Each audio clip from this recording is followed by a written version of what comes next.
Centre has provided financial incentives to 12 states to accelerate power sector reforms.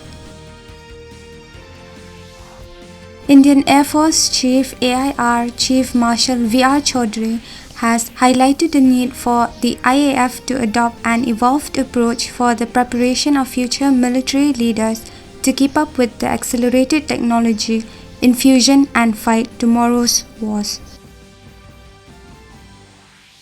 The National Investigation Agency has conducted extensive searches at the houses of 3 absconding suspects in the case related to the murder of BJP Yuva Morcha member Praveen Netaru by cadres of the Popular Front of India in Karnataka. IIT Bombay has been ranked first in India and 149th in the world in QS Quacquarelli-Simons World University Rankings.